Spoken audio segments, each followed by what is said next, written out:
Muy buenas tardes. Como cada martes a distintos horarios, eso sí es cierto, últimamente estamos en un nuevo episodio de Yo no soy abogado, pero comienzo presentándome yo, aunque debería cambiar el orden, ¿eh? Soy Pablo Clavero, director en la agencia de marketing jurídico Gliss Market, y como cada martes tengo aquí a Nadia Antonini, más bien conocida como Tardes. abogada marketinera. ¿Qué tal, Nadia? Buenas tardes, ¿cómo están? Fenomenal. Pues, y bueno, últimamente estamos haciendo un ciclo de entrevistas a personajes o personalidades relevantes dentro del mundo del sector jurídico y tenemos con nosotros a Paulina López Ulloa. ¿Qué tal, Paulina? Hola, buenas tardes en España, buenos días en México, ¿cómo están? Pues fenomenal. Aquí estamos. Yo siempre comienzo o me gusta establecer como objetivo en los episodios a conseguir aprender algo, ¿vale? Me parece que es un objetivo ambicioso, pero seguramente bueno, ¿no? Tanto para nosotros mismos como para quien nos esté escuchando. Y bueno, un poco la conversación que hemos tenido en el previo, quería comenzar con una primera pregunta, ya que tu perfil está asociado, ¿no? al legal design. Pues era a ver si nos podías explicar, como si yo tuviera 5 años, a ver si me puedes explicar en qué consiste el legal design. A ver, porque promete, ¿eh? Yo vi la descripción de tu perfil de LinkedIn y me encantó. De hecho, la descripción del podcast la puse como tal, con tu descripción de LinkedIn, pero bueno, a ver qué nos puedes contar sobre el legal design, como si tuviera 5 años.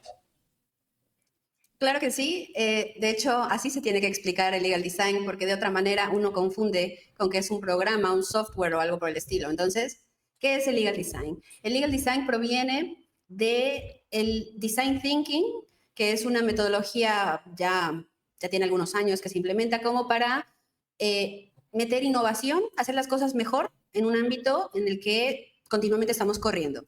Pero pues el legal design, que es un diseño legal, literalmente su traducción, es pensar en el usuario, es pensar en la persona que no es abogada, es pensar en todos aquellos que utilizan el derecho de alguna forma, que somos todos, en forma de contratos, en forma de escritos, en forma de servicios, de procesos, para que se entienda el derecho. Al final, el derecho nos rige toda la vida, ya seamos empresas, seamos personas físicas, todos tenemos que ver con el derecho en algún momento de nuestra vida y se ha generado un miedo profundo hacia las personas que no son abogadas porque los abogados escribimos muy confuso o muy técnico y luego estas interpretaciones no les quedan claras. Entonces el legal design lo que promete hacer es simplificar el entendimiento del derecho para las personas que no son abogadas. Pero si nos vamos un pasito más adelante, el legal design también ayuda a que el área jurídica de una empresa o el área jurídica del gobierno, digamos, pueda facilitar sus procesos para que se entienda con otros profesionales. ¿Por qué? Pues lo mismo. Hablamos difícil, nosotros como abogados tenemos términos que los conocemos, pero los demás no entienden nuestra urgencia, o tenemos requisitos específicos para que el contrato esté o pase y los demás no lo comprenden porque no es su área. Entonces, todas estas batallas que se libran todos los días entre los departamentos legales y los demás departamentos de una empresa o del sector público hacen que legal sea visto como el malo, como el freno, como el que no apoya, pero en realidad es porque no nos estamos sabiendo comunicar, no estamos sabiendo eh, involucrar a los demás en lo que nosotros estamos pidiendo. Entonces el legal design precisamente es eso, enfocarse en quien no es abogado y utiliza el derecho de alguna manera para que lo pueda hacer más sencillo y comprensible. Genial, me parece apasionante y además algo que se debería hacer no solo para el área legal, sino para muchos otros sectores profesionales que están llenos de jerga y de palabras técnicas que no todo el mundo entiende. Me parece que eso sería muy recomendable para muchos sectores. Una duda, Paulina, que me surge así de entrada es, y no sé si te lo preguntarán a menudo, es al, al adaptar los procesos y diseñar, ¿no? de nuevo esos procesos, se pierde precisión por ejemplo, a la hora de redactar un contrato. Se pierde de alguna manera, me imagino, la pulcritud o eso.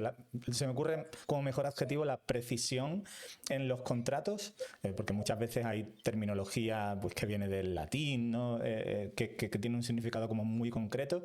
¿Qué ocurre cuando se incorpora o se comienza un proceso de legal design?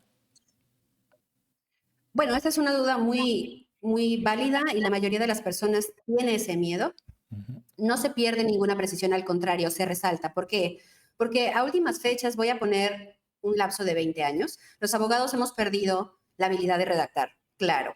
Entonces, ¿qué hacemos? Tenemos mucha prisa, nos están carrereando, obviamente los términos que ya les había dicho, todo esto hace que no redactemos desde cero nada y que estemos copiando cláusulas de un contrato y de otro, cometamos muchos errores, seamos muy redundantes a la hora de explicar algo o de querer proteger algo.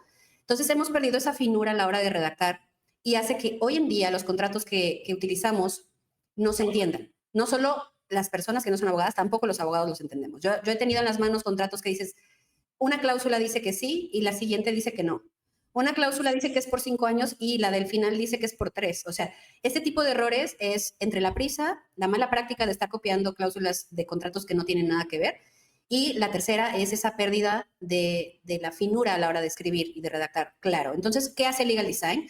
El Legal Design, aunque sí incorpora elementos visuales, como gráficas, iconos, diagramas, colores, muchas veces, no le quita lo serio o lo exacto, porque quita todo lo que es redundante, todo lo que es confuso, todo lo que es oscuro, y deja la esencia de lo que se está pactando, pero de una manera en la que no solo los abogados lo entienden, sino también el juez, en caso de que este contrato alguna vez llegara a litigio, de las partes, que muchas veces no son abogados. Es decir, Legal Design se asegura de que todos los que tengan ese contrato en la mano entiendan a qué se están obligando, en qué términos, en qué tiempo, y por eso el Legal Design debe ser ejercido por abogados. Puede llevar la ayuda de diseñadores o de otro tipo de profesionistas, claro que sí, pero quien debe de guiar los proyectos de Legal Design debe ser un abogado con experiencia en el área que se esté trabajando, digamos, contratos mercantiles, otros contratos laborales, otros contratos civiles, para que no se pierda la parte jurídica, ¿no? La protección jurídica y todo quede claro. Entonces, respondiendo a tu pregunta, es poner colores, diagramas, figuras, ¿hace que sea menos profesional, que sea menos seguro? No, al contrario, hace que sea mucho más claro, no solo para el abogado, también para los clientes o para un juez en dado caso. Justo a lo último respondiste lo que te iba a preguntar, si ante la aplicación del Legal Design habías recibido como opiniones de que usar todas estas herramientas los hacía ver menos profesionales. Sí, bueno, de quien no ha usado el Legal Design y se imagina escenarios, sí, ahí hay mucho temor a que no nos veamos profesionales porque, bueno, cuando uno piensa en un abogado, piensa en una persona con traje, corbata, maletín, que trae el código o la ley bajo el brazo, que habla mucho latín por los tecnicismos que existen en derecho. Bueno, tenemos esa imagen, pero hoy el abogado ya no es de esa manera. No quiero decir que ya no nos vistamos de traje y corbata, solo quiero decir que hemos evolucionado con el mercado también. Entonces, presentar un documento que no se vea como se veía en 1980 es solamente una evolución de la herramienta que estamos usando. En 1980 usábamos máquinas de escribir que no nos permitían agregar nada, bueno, ni colores, ¿verdad? Porque era un solo tipo de letra, un solo tamaño de letra, un solo color, porque así era. Pero hoy tenemos herramientas ultra poderosas como lo es Word y simplemente es una evolución natural a lo que hoy vemos. Hoy en todas las profesiones, en todos los ámbitos de la vida, tenemos muchos más colores. Cuando tú vas a un restaurante y ves un menú, no ves el menú en blanco y negro con la misma tipografía, tienes un diseño, muchas veces agregan imágenes de los platillos. Cuando tú vas a un hospital, las reglas o el menú, digamos, por llamarlo de alguna manera, de dónde están los profesionales, o sea, en qué piso encuentras a cuál doctor y todo esto, también tiene iconos. Por ejemplo, si es un pediatra, tiene un icono, si es un cardiólogo, tiene otro icono, porque esto facilita el entendimiento. No nada más que diga arriba cardiología y la lista de gente, sino que ponen cardiología y suelen poner un corazón. ¿Por qué? Porque tu mente lo relaciona de una manera más sencilla. Entonces, claro que es un miedo latente en los abogados, verse menos profesionales, pero a mi punto de vista y lo que hemos logrado con la gente que he trabajado, es que ya no importa mantener un estatus que ya no existe. O sea, la imagen del abogado acartonado, como a mí me gusta llamar, ya no existe hoy. Entonces, presentar algo que sea claro, aunque tenga colores o aunque tenga formas o aunque tenga un lenguaje menos rebuscado, no te hace menos profesional. Lo que te hace menos profesional es que el contrato tenga errores, que el contrato sea inválido, que el documento que presentaste al juzgado no se entienda. Eso sí te hace menos profesional. Que el cliente firme una cosa pensando que estaba firmando otra. Correcto. Que por la prisa pusiste cláusulas que se contraponen. Imagínate qué sucede, Nadia, si tú le haces un contrato a un cliente en el que estás protegiendo una operación y por la prisa, porque no creo que nadie lo haga a propósito, por la prisa, por el descuido, metes cláusulas contradictorias.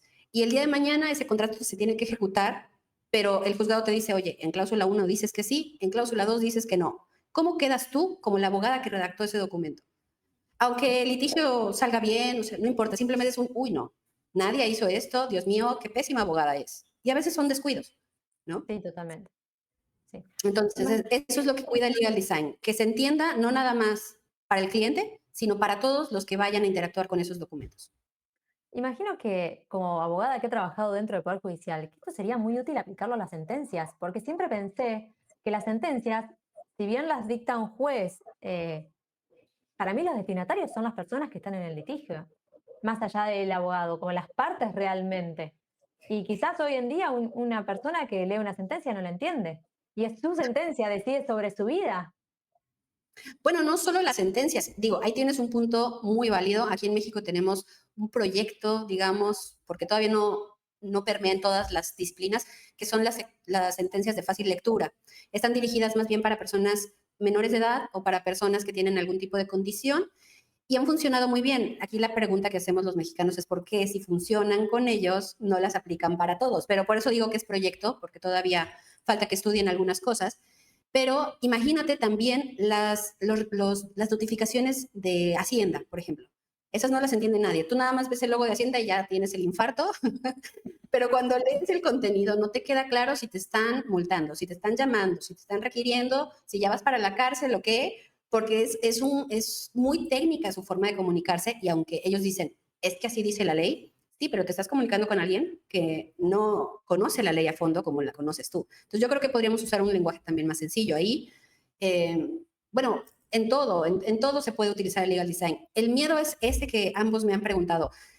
Pierde eficacia, pierde prevención, me veo menos profesional, ¿qué tal que el juzgado me lo rebota? ¿Qué tal que no es la manera? Nadie quiere hacer el ridículo, pero no es hacer el ridículo, porque no estás experimentando a ciegas. El legal design siempre toma en cuenta al usuario, el usuario quién es el que usa el documento, el contexto en el que se está utilizando y los posibles usos futuros que van a haber. Entonces, un contrato no es nada más redactar, firmar y guardar. Es redactar, firmar, consultar y, en su caso, ejecutar, ¿no? Entonces, todo esto lo toma en cuenta el legal design. Una partida de legal design no la vas a terminar en 2 días. Estas personas del área comercial, que casi siempre son los que tienen la prisa, que están, abogado, es que hizo el contrato para ayer, ¿no? Suele ser la frase que más se repite. Si tú quieres implementar legal design, no lo vas a lograr así. Tienes que darte un tiempo para analizar todo, hacer pruebas internas antes de pasarlo a firma o determinar que vas a quedarte con ese modelo. Y después evaluar los efectos para que entonces puedas replicar lo que encontraste en futuros contratos. Es un proceso como de investigación científica que no vas a hacer rápido, pero una vez que logres encontrar el problema y lo resuelvas, lo puedes aplicar a otras cosas y te ahorras un montón de tiempo. Yo justo te iba a preguntar acerca de los tiempos, porque sí, me daba la impresión de que aplicar esta metodología en contratos debe ser algo más lento bueno, pues que aplicar una plantilla, ¿no? O como tú has dicho antes, ¿no? Copiar cláusulas de otros contratos y finalmente redactar uno. Y en el mundo en el que vivimos, en el que, como tú bien has dicho, todo es para ayer, parece algo como contraproducente. Por este motivo, ¿tiene el legal design una aplicación más sencilla yo creo recordar haber visto algún contrato de los típicos de las grandes empresas a millones o a sus miles o cientos de miles o millones de consumidores, algún contrato con estas características? Lo habitual es que nunca entiendes ni una palabra, pero recuerdo en alguna ocasión de haber leído las primeras cláusulas de un contrato y decir, wow, esto lo entiendo.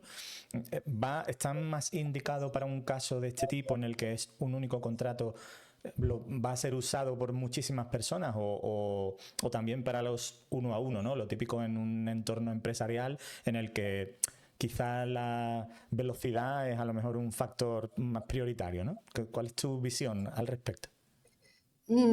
Bueno, yo no sé qué opinen colegas de legal design, porque hay opiniones cruzadas ahí, pero mi opinión, es que a veces el legal design se piensa para lo más grande y legal design normalmente arregla lo más pequeño. Te voy a poner un ejemplo. El año pasado trabajé con una empresa que tenía un problema recurrente entre el área legal y el área comercial. El área comercial, simplemente por la comunicación. No es que las personas tuvieran un problema personal entre ellos, solo que había muchos retrasos, muchos errores, muchas cosas que estaban lastimando a la empresa en sentido de dinero y de clientes. Entonces pusimos a analizar, porque Legal Design parte siempre de investigar. Entonces, entrevistas, captura de documentos, o sea, cuál es el documento que usas, pásame esta plantilla, o sea, entender bien cómo funciona para poder entender dónde está el problema. Y en estas entrevistas que tuvimos, que además son individuales para que la gente pueda expresar lo que necesita expresar sin sentirse juzgado, descubrimos que el problema era el lenguaje de los correos, en los que legal le mandaba información a comercial y el mismo lenguaje de comercial, o sea, estábamos hablando, te lo voy a poner así, uno estaba hablando ruso y el otro hablaba árabe. Entonces, aunque se mandaban los correos, se adjuntaban los documentos, se ponían fechas, horas y demás, no se estaban entendiendo.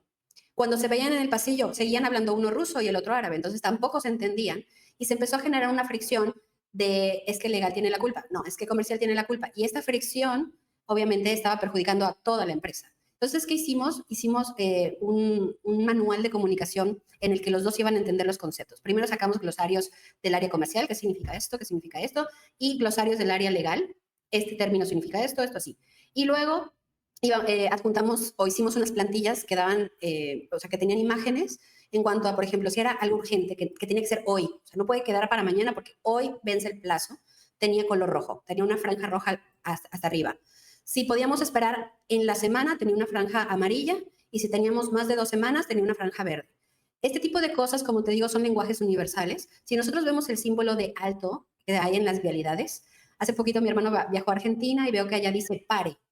Y luego en México dice alto y en otro lado dice, bueno, pero el círculo, perdón, es un hexágono, es rojo y las letras son blancas. Entonces, aunque tú estés en un lugar donde no entiendes el idioma, tú ves el símbolo y sabes qué significa. Entonces, usamos ese tipo de lenguaje no verbal que ayudó a que las dos áreas se entendieran y las cosas fluyeran mucho más fácil y no hubiera esta fricción de, es que tú dijiste, pero yo entendí, sino más bien, ok, franja roja es para hoy. O sea, no me voy hasta que no te lo mande, ¿no? Con quien tenga que hablar, lo resolvemos. Y empezó entonces a generarse esta conversación ya entre las áreas como equipo y no como enemigos. Por eso, contestando tu pregunta, es si yo creo que el legal design solamente se debe de aplicar o principalmente se debe aplicar a todo lo que tenga que ver directo con el cliente, no. A todo donde haya un problema de comprensión jurídica, ahí es donde se tiene que arreglar. Y a veces no termina modificándose el contrato, a veces es la mera comunicación de las partes la que se tiene que arreglar. Qué interesante. Sí, yo creo que lo que había entendido de Pablo también, que yo lo he visualizado también, es en los contratos de adhesión. Que quizás ahora se ve un poco más aplicado el legal design. Esto que firmamos todos cuando, no sé, vamos a un banco, que no tenemos opciones, porque uno no puede negociar ciertas cosas. Y creo que hay un poco, que hay términos, hay gráficos que están empezando a aplicar de a poco. Sí, mira, en Estados Unidos hace algunos años se aplicó un experimento porque había muchos casos de juez, ¿cómo se llama? Hay un juzgado de vialidad, creo que se llama, ¿no? Todo lo que tiene que ver con el auto, infracciones, no recuerdo su nombre exacto. Algo así. Sí. El caso es que había muchísima gente y estaban considerando si abrir más juzgados o implementar alguna técnica para bajar un poco el volumen de gente que tenía infracciones o que tenía que pasar por una audiencia. Entonces contactaron al laboratorio de Legal Design de Stanford, que ahí es donde todo esto se hace famoso, y empezaron a aplicar cambios a la ley de vialidad, no en cuanto al fondo, sino a la forma. Se dieron cuenta que los que manejan autos tienen un perfil muy variado. Hay gente que tiene maestrías, doctorados, que son gente muy estudiada, pero también hay gente que nunca fue a la escuela. Entonces, tenían que adaptar el lenguaje a la parte más baja de comprensión, y si ellos la entienden, todos los de arriba la entienden también. Así que empezaron los experimentos en cuanto al lenguaje, al uso de símbolos, a la presentación de cómo, o de establecer las reglas, por ejemplo, esto de pasar por un hospital a cierta velocidad y con la música baja, las franjas amarillas donde no te puedes estacionar en las vías públicas, todas estas cosas, empezaron a hacer experimentos y a comunicárselo a la ciudadanía, y bajó un 36% el número de infractores, simplemente porque no sabían que no se debía hacer. Y con eso queda marcado que sí, que efectivamente todo esto que está, que llega a todo el público, o sea, que tiene un usuario muy amplio, también debe ser diseñado. Es que Si me apuras tantito, te digo que legal design es para todo y para todos. Así. Ujú. Me acabas de recordar una anécdota que muy a menudo recuerdo en mi cabeza. Hace el año pasado, creo que fue, estuve en Islandia de vacaciones y allí en los radares es un tema de tráfico también, ¿no? En los radares para una zona urbana, para entrar en una zona urbana, que detectan tu velocidad y te dicen si estás por encima del límite, por debajo, ¿no? O en un rango normal o vas despacio, que es lo ideal, es el comportamiento, digamos, que hay que animar, ¿no? Allí, en vez de los radares que hay aquí en España, te dicen simplemente la velocidad. Si el límite es en 40 y vas a 45, te dice 45. No te dice nada más. Bueno, pues allí en Islandia ponían caritas. Y entonces te ponía, si ibas por debajo del límite, es decir, en lo ideal, te ponía una carita sonriente, y si ibas por encima del límite, te ponía una carita de enfado, como un emoji. Me parece brillante, porque yo conduje por prácticamente toda la isla, por Islandia, y yo quería ver las caritas sonrientes. Es un poco absurdo, pero digamos, evitas una multa o un comportamiento que no es beneficioso para la sociedad simplemente por una carita. Y sin embargo, en los radares que hay aquí en España, pues no se aplica eso. Entonces, bueno, ves 43 y como si ves 37, no te genera, digamos, esa emoción que va asociada al comportamiento ideal, ¿no? Por parte de los conductores, ¿no? Entonces creo que es exactamente esto mismo que tú Pero, estás diciendo. a ver, Pablo, ¿tú consideras que el hecho de que pongan un emoji los hace menos, o sea, es menos estricto? Tú piensas, no es el gobierno porque me está poniendo una carita. No, Ahí está la respuesta a la pregunta que hablamos sí, hace unos momentos. Tú 100%. sientes algo, tú sientes de una manera inconsciente que la carita feliz está bien, que la carita enfadada es que algo estás haciendo mal y buscas corregir en ese mismo instante, no te esperas. Exacto. Pero si trasladamos esto a documentos jurídicos, el miedo de los abogados es ese, es que no me veo profesional, es que cómo voy a usar colores, es que no, eso no se veía, pero simplemente regresando al hecho de que antes no teníamos todas las herramientas, antes, bueno, vamos otra vez, 1980 no teníamos cómo poner emojis en los radares, tampoco teníamos cómo diseñar documentos, pero si nos vamos para atrás, mucho más atrás, en la época de 1400 por ahí, los papas tenían diseñadas sus bulas papales de tal manera que sin leer el contenido ya eran autoridad. Desde que las veías dobladas con sello y además traía como unos listones rojos, sabías de quién venía, sabías que ahí había una orden y que además era incuestionable, ¿no? Porque el papa en su momento era la figura más importante políticamente hablando. Entonces, cuando vemos el diseño de los documentos anteriores, y estoy hablando de muchos años atrás, nos damos cuenta que el ser humano siempre ha diseñado respecto a lo que sentimos, comunicamos más sin palabras que con palabras. Pero todo esto lo perdimos en el tiempo en el que la máquina de escribir estuvo en boga, porque no teníamos elementos para integrar y ahora sí los tenemos. Es ese miedo nada más. ¿Cómo hacemos la transición? Y es solamente dándote cuenta que es la evolución natural. Uh-huh. Y se me ocurrieron dos reflexiones, como lo de la carita en el radar, siento que puede producir el mismo efecto en un contrato, que es hacer sentir a la persona parte. Cuando uno entiende lo que está firmando, porque es algo, si estoy firmando un contrato, no sé, de una constitución de una sociedad, y no lo entiendo, como que hay algo que se pierde, bueno, es mi empresa, o sea, yo estoy constituyendo algo, estoy haciendo algo, y creo que entenderlo y que el otro sepa que lo que está firmando todo lo hace parte también. Y creo que eso es muy valioso. Claro. De hecho, una traducción más simple, porque he estado tratando de buscar cómo traducir al español el legal design, porque cuando tú dices diseño legal, automáticamente piensas en diseñador gráfico. Diseño siempre lo vemos como en algo que se vea bonito, con colores y tipografías. Entonces se pierde el sentido del diseño. Diseño, su palabra significa cómo se usa, ¿no? No es cómo se ve, es cómo se usa. Entonces, tratando de encontrar esta traducción para que quede más claro, encontré que es el diseño de la experiencia del usuario. Eso es legal design. Es la experiencia del usuario. ¿Por qué? Porque las leyes nos dan estructura. ¿Qué se puede hacer? ¿Qué no se puede hacer? ¿Cuáles son las opciones? Pero, ¿cuál es la queja de todos los países, al menos de los que yo conozco, que son los latinoamericanos o hispanohablantes? Todos tenemos un problema. Está la ley ahí y nadie la respeta. No porque seamos infractores naturales, seamos unos delincuentes automáticos, es muchas veces porque no entendemos por qué, cuándo, cómo, qué opciones tengo, qué pasa si sí, qué pasa si no. Entonces, la lucha constante de la ley es, aquí están las reglas, obedécelas. Y voy a hacer voy a empezar a subir los castigos para que me hagan caso, porque esa es una mentalidad antigua también. Mientras más duro sea con el castigo, menos lo vas a hacer. Pero si tú más bien cambias la perspectiva y haces que entiendan por qué está esa estructura, o cambiar partes de la estructura que a lo mejor hoy ya no aplican, porque tenemos un movimiento de la sociedad muy grande, no nada más en derecho, en todo, todos se están moviendo. Si tú les das esa comprensión y las herramientas también para saber cuándo sí, cuándo no, por qué no, qué hacer si algo no se entendió bien, o sea, todas estas cosas, la gente empieza, como dice Nadia, a involucrarse, a entender e incluso a defender sus derechos.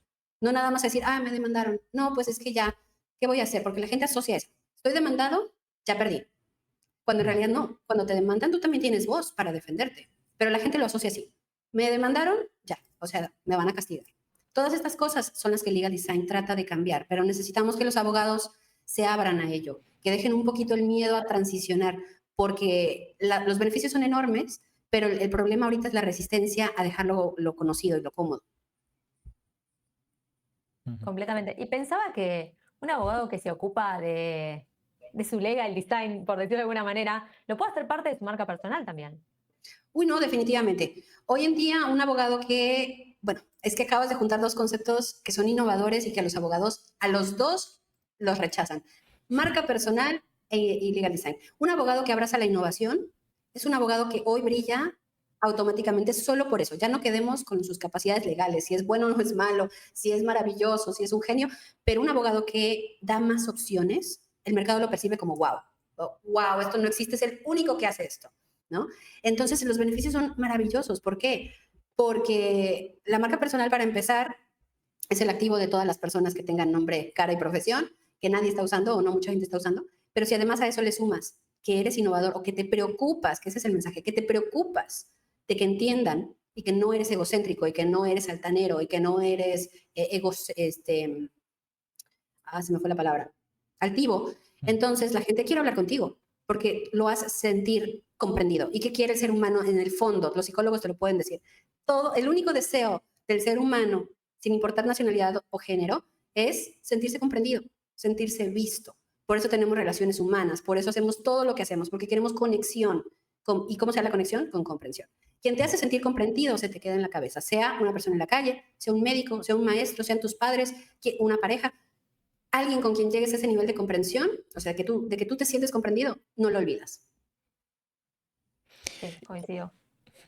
Y se me ocurre, Paulina, bueno, y esta es una pregunta creo muy típica, ¿no? Hoy en día con todos estos tiempos algo convulsos que estamos viviendo con IA, automatización, toda esta ola de tecnología impacta de alguna manera el legal design, va alineado porque de alguna manera el uso de IAs, ¿no?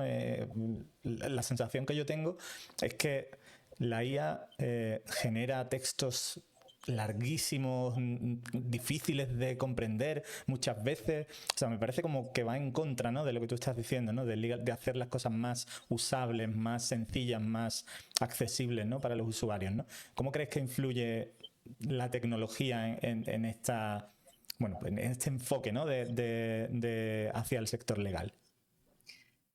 Podría ser una herramienta muy poderosa a favor del legal design y de la comprensión. Pero recordemos, y esta es la parte que incluso a mí se me olvida, creo que a todos se nos olvida, es que la inteligencia artificial no es pensante por sí misma, se basa en muchísimos datos, y si analizamos los datos jurídicos en los que se basa, dime tú qué tipo de contrato se encuentra, en qué se basa, ¿no? Entonces es un batiburrillo de contratos extraños, difíciles, confusos, y obviamente cuando tú le dices, hazme un contrato de arrendamiento, se va a basar en esas plantillas y te va a dar una cosa que en el mejor de los casos está completa. Entonces, ¿qué podría pasar? Podría pasar que si la empezamos a alimentar con otro tipo de información, las respuestas cambien en el futuro y sean mucho más amigables al usuario, sean mucho más comprensibles, sean más cortas.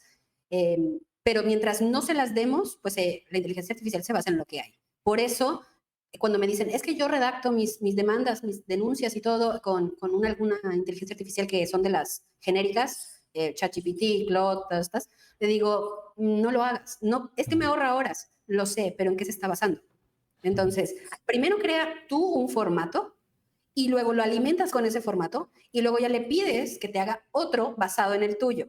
Pero nadie quiere hacer ese trabajo porque no se quieren exponer al ridículo, todo el mundo anda corriendo y no lo saben hacer. Entonces la inteligencia artificial es un arma muy poderosa que podría jugar a favor de la comprensión y del legal design, pero hoy nadie la está alimentando con nuevos formatos o con nuevas estructuras, entonces tenemos el mismo resultado de siempre. Es como tomar una aspirina cuando te duele la cabeza. En vez, yo tengo una política mía personal, si me duele la cabeza no tomo aspirina hasta saber por qué me duele la cabeza. A ver, tomé agua, hace calor, dormí, ya comí, estoy muy estresada. O sea, ¿por qué me duele la cabeza? Ya cuando encuentro por qué o tengo algunas razones, decido si me la tomo o atiendo el síntoma. Ah, pues no he comido, pues como. No he tomado agua, pues tomo agua. Y trato de no tomarme esta aspirina solo porque sí. Entonces, los abogados, ¿qué hacemos? Nos estamos tomando aspirinas constantemente, todo el tiempo. Al menor dolor, a la menor provocación, y ya las aspirinas no están haciendo efecto. ¿Por qué? Porque no estamos atendiendo las causas. Estamos solamente atendiendo los síntomas. Claro. Oye, se me ha ocurrido una idea muy loca, ¿vale? Seguramente te vas a reír de lo que te voy a decir, pero ¿se ha planteado en algún momento, porque me has dicho que en Legal Design, ¿no? y en aquel laboratorio de Stanford que se empezaron a promulgar todas estas, bueno, no sé, me imagino directrices, ¿no? O buenas prácticas, ¿no? Para aplicar este concepto. ¿En algún momento se ha planteado el uso de vídeo en contratos? Porque a veces el vídeo es la manera más sencilla de explicar algunos conceptos, ¿no? No sé, te digo que es muy loco, ¿eh?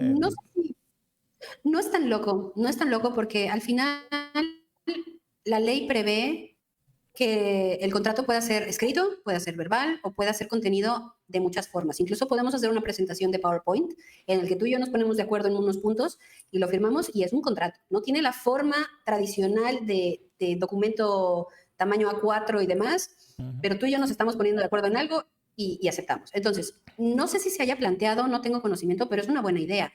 El único detalle es que hoy, aunque tenemos muchísima tecnología a la mano, no sé cómo estén los juzgados en donde ustedes viven, pero acá donde yo vivo, los juzgados no están dotados de tecnología suficiente. Sí hay, pero está como muy limitado viendo todo lo que existe. Entonces, si nosotros planteáramos ahorita que la nueva forma de hacer contratos sea por medio de video, el día que queramos ejercerlo, no sé si el juzgado está preparado. Esa es la única, hoy es el único obstáculo que yo veo. A lo mejor en unos años las cosas cambian y sea una maravilla. Pero bueno, es una opción. Por eso el legal design no es crear una nueva receta, es darle a cada quien lo que necesita, es evaluar la circunstancia de cada empresa, de cada persona, de cada ente público y ver qué se puede mejorar, qué se puede aclarar, qué se puede facilitar. Ese es su objetivo. Muy interesante. Bueno, si alguna vez surge el vídeo en los contratos, acordaos que fui yo el que se lo inventó, ¿vale? Lo dejamos anotado para la posteridad. Pensaba en lo que decían y me acuerdo que yo terminé de trabajar en el Poder Judicial de Argentina en agosto del año pasado, hace un año, tampoco hace tanto. Y recuerdo que teníamos internet porque teníamos el sistema, CISFE se llamaba, en el cual, bueno, se subían las cosas y demás, pero nosotros no podíamos acceder a internet para otra cosa y que, por ejemplo, teníamos prohibido en las computadoras insertar pendrives por los virus. Así que como me estaba riendo internamente, yo pensaba en la tecnología y pensaba en esa imagen y digo, claro, por lo menos falta un poco. Pero también lo que me parecía interesante es que al proceso interno creo que le haría mucho bien, al proceso interno de los juzgados le haría mucho bien el legal design. Definitivamente, es que el legal design, de verdad parezco yo evangelista, porque ya me lo tomé así. El legal design te arregla un montón de cosas con las que batallas todos los días, cosas menores. Por eso les digo, a veces la frase dice que el diablo está en los detalles y es cierto. A veces es una cosa muy pequeña la que destraba todo. A veces sí se requiere un poco más de trabajo, una infraestructura nueva, en fin. Pero todos se benefician. Yo he trabajado con muchas empresas y con muchas notarías públicas en las que aquí en México el notario no puede cambiar la estructura del protocolo, tiene que ir de acuerdo a como la ley le marca, pero todas las cosas externas, digamos, por ejemplo, los notarios también hacen contratos, también hacen acuerdos, también hacen otras cosas que no van en el protocolo. Al momento que ellos cambian la redacción, la gente comprende. Pero este cambio de redacción también viene al interior. ¿Cómo le paso al abogado 1 al abogado 2? O sea, ¿cómo se comunican entre ellos para hacer el contrato del señor Claudio, por ejemplo? O ¿dónde archivamos? ¿Cómo archivamos? ¿Cómo cobramos? cómo establecemos no solo los precios, sino la forma de pagar. Todo eso es legal design porque estás tomando en cuenta al usuario y estás trasladando la parte jurídica y a veces administrativa para que a todos les haga sentido. Entonces, algunas notarías que han trabajado conmigo han roto los cuellos de botella que los tenían años atrasados y que además les estaba afectando a nivel reputacional, porque la notaría puede ser muy buena, pero se tardan mucho. Entonces, yo quiero un notario más rápido. ¿Cómo hacemos eso? Bueno, implementando estos sistemas, pero no nada más porque están de moda. Es un sistema hecho a medida. A ver, ¿con qué tipo de clientes trabajas? ¿Qué tipo de asuntos son los que más ves? ¿Dónde estás atorado? ¿Sí? Porque aquí no es culpa de fulanito o de fulanita, siempre es un problema de sistema que no existe. Ese es el problema, que no existe el sistema. Entonces empiezas a crearlo, empiezas a desarrollarlo y las cosas fluyen y fluyen. Y entonces puedes tomar más clientes, los clientes a los que atiendes están contentos, no nada más por el trabajo que hiciste, sino por el tiempo en el que lo hiciste, por la flexibilidad en el pago, no lo sé. Hay un montón de cosas que se pueden hacer. Y un aspecto muy importante me parece es adaptarlo también, usarlo también en la comunicación abogado-cliente, que a veces no tiene un obstáculo, es una carrera de obstáculos a veces. Sí, hace un ratito hablaba sobre la marca personal. Yo he estado haciendo experimentos metiendo legal design a la comunicación en redes sociales, precisamente porque los abogados no sabemos vendernos. Es más, la palabra vendernos o vender nos aterra. Nosotros no nos vendemos, a nosotros nos contratan. Lo mismo. Pero bueno, al momento que un abogado comprende a su cliente, escucha más de lo que habla y presenta una solución comprensible con legal design, el cliente dice, oye, la cantidad que me estás cobrando está justificada, claro que la pago. ¿Por qué? Porque cuando nada más le dices que le vas a hacer un documento, que lo vas a representar, que le vas a diseñar una estrategia, el cliente no traslada ese trabajo a algo tangible, porque el tiempo, la experiencia no son tangibles. Entonces, cuando tú le dices, te vendo 5 manzanas, pues sí son tangibles, las puedo ver, las puedo tocar. Pero cuando dices, te voy a hacer un contrato, ellos solamente piensan en hojas con tinta. Entonces, ¿por qué me vas a cobrar tanto? Solo son hojas con tinta. Pero cuando le explicas, el contrato te va a dar esta protección, va a servir como un seguro en caso de que las cosas no funcionen, te va a dar estas salidas, esto y esto. Entonces el contrato ya no son hojas, son opciones, son seguridad, son certeza y eso, aunque sigue siendo intangible, justifica normalmente el honorario que estás cobrando. El cliente lo puede materializar en su vida. Correcto. Cuando dices, mira, te voy a ahorrar esto, te voy a ahorrar multas, te voy a ahorrar litigios, te voy a ahorrar, ¿qué más puede ser? Pérdidas, incumplimientos. Claro que no podemos garantizar al 100% que no va a pasar, pero si tú aclaras la información de un contrato, es mucho más probable que las dos partes digan, ok, yo te tengo que mandar 5 barriles cada día 15 de mes y si no lo hago, entonces tengo una penalización del 15% que te tengo que pagar antes del día 30. Ok, ya entendí. Entonces, si algún día no te puedo mandar los barriles en el tiempo, pues yo ya sé que tengo que absorber el gasto extra. No quiere decir que no lo vayan a incumplir, pero por lo menos queda claro y la gente empieza a ver cómo se mueve para que estos incumplimientos no surjan. En cambio, cuando dicen, entregará la mercancía, sin especificar qué mercancía, en las primeras 2 semanas del mes, no es lo mismo decir el día 15 del mes que en las primeras 2 semanas del mes, no se entiende igual. En caso de incumplimiento, aplicará la penalización establecida en la cláusula sexta. Sí, a lo mejor está ahí, pero no me queda claro cuál es la penalización. Entonces, estos pequeños cambios parecen muy absurdos, pero así como decías de las caritas en los radares, es lo mismo. Y yo lo que hago es que en las cláusulas de penalización les pongo un recuadro detrás con un color no brillante, pero un color diferente. O sea, no es blanco, podría ser gris, un azul muy clarito. ¿Por qué? Porque al momento que la estás leyendo, esa cláusula no se te va. ¿Por qué? Porque tiene un diseño diferente. Entonces, como quiera, no leíste nada, pero esa sí la leíste. Esa no se te va. Entonces, todas las cláusulas importantes yo les pongo un diseño diferente, que va acorde con lo que estamos escribiendo, pero eso en muchas reuniones les digo, lee el contrato y luego les hago preguntas. Se los quito y les digo, ¿qué decía la cláusula sexta? No sé. ¿Qué decía la cláusula primera? No sé. ¿Qué decía la cláusula en donde estaba ese cuadrito? Decía que la penalización, no sé. Esa sí la leyeron. Entonces, son estos cambios, pequeños cambios que hacen la diferencia. Súper interesante. Sí, es súper interesante.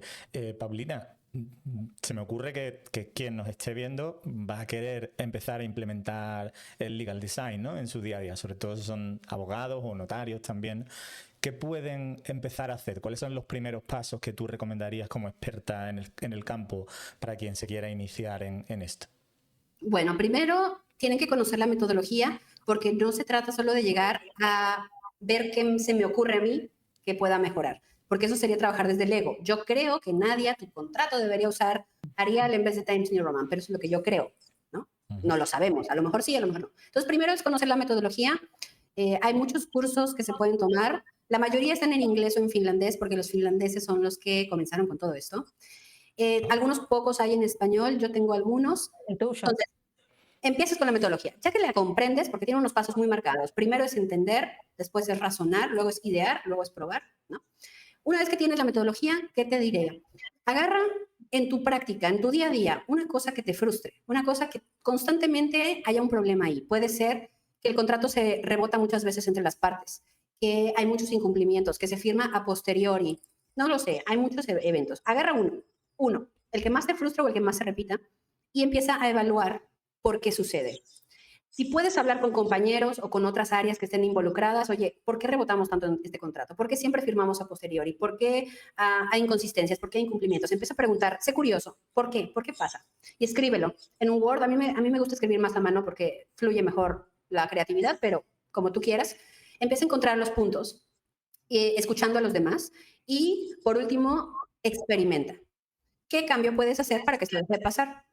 Si firmamos mucho a posteriori es porque no tenemos las plantillas hechas. Entonces, comercial prefiere empezar la operación y firmar después. Ok, vamos a cambiar eso. ¿Cómo? Hay que crear las plantillas desde antes. Hay que dejar plantillas hechas para nuestros tipos de clientes. Por ejemplo, arrendamientos industriales. Hay que tenerlas ya hechas y marcar ciertas cláusulas nada más con los cambios que apliquen, ¿no? Experimentas y documentas. ¿Qué pasó? ¿Se firmó más rápido? Esta vez no firmamos a posteriori, esta vez sí cumplimos con el plazo, sí, no, y sigues. ¿Qué pasa? Hasta que queda resuelto. Y una vez que arregles ese problema, vas a sentir una emoción interna de encontré el hilo negro y aplica la otra cosa. Pero no empieces sin conocer la metodología, porque si lo haces, es un error muy común, empiezas a proyectarte tú, lo que a ti te molesta, lo que tú crees, y nosotros, los que diseñamos Legal Design, no tenemos todas las respuestas. Tenemos que analizar el entorno. Entonces, primero, metodología, y luego la aplicas en algo muy pequeño. Sí, hay que hacer un ejercicio de empatía y ponerse en la cabeza del usuario, ¿no? De quien realmente va a hacer uso, ¿no? De ese contrato, de ese documento o de esa comunicación, ¿no? Cualquier cosa a lo que lo apliquen, ¿no? Y aprender a escuchar. A los abogados no nos gusta escuchar. Nos encanta hablar, pero no escuchamos nada. Entonces, ahí está también. La empatía no es nada más ponerme en los zapatos del otro, es si puedo hablar con el otro, escuchar sin juzgar. Sí, fantástico. No sé si te queda alguna pregunta, Nadia, pero la verdad que yo, de todo lo que ha estado contando Paulina, le encuentro que también mucho paralelismo en el mundo del marketing y de la tecnología de Internet está también el campo de la experiencia de usuario, ¿no? Al final es como aplicar también todos esos conceptos, ¿no? De experiencia de usuario, pero específicamente en el lado legal, ¿no? Y que creo que probablemente es uno de los que más lo necesitan. O sea, que me parece fantástico, muy, muy, muy interesante. Muy bien, pues no sé si os parece, llevamos prácticamente una hora. Lo dejamos por aquí. Me parece que quien haya escuchado el episodio probablemente quiera saber alguna cosa más. Así que, Paulina, ¿nos puedes decir cómo te podemos encontrar o quien esté viendo el episodio cómo te puede encontrar y a lo mejor preguntar por tu curso de Legal Design? Sí, claro. Yo tengo ahorita presencia en LinkedIn. Me pueden encontrar como Paulina López Ulloa. Ahí constantemente mezclo los temas de Legal Design y marketing jurídico. También porque el marketing jurídico, como hablábamos, no es nada más hacer posteos o hacer gráficas muy bonitas, es conectar con tu audiencia, ¿no? Entonces, para poder hacer eso tienes que entender quién es tu audiencia y sirve muy bien la metodología de Legal Design para hacerlo, al menos en los experimentos que yo llevo realizados. Entonces me pueden encontrar por ese medio y claro que sí, cualquier pregunta, soy apasionada de Legal Design. No solo me dedico a eso, me encanta. Entonces, cualquier pregunta que pueda haber al respecto, yo fascinada de platicar al respecto. Yo los invito a leer todos los posteos de Paulina porque yo soy una gran fan de leer sus cosas, de lo que escribe, así que les recomiendo que vayan a su perfil y lean. Muchas gracias. Pues nada, nos quedamos con la recomendación y bueno, pues si os parece, lo dejamos por hoy. Muchísimas gracias, Paulina, por haber compartido con nosotros todo tu conocimiento y eso, el iniciarnos, ¿no? en esta disciplina tan interesante como es el Legal Design.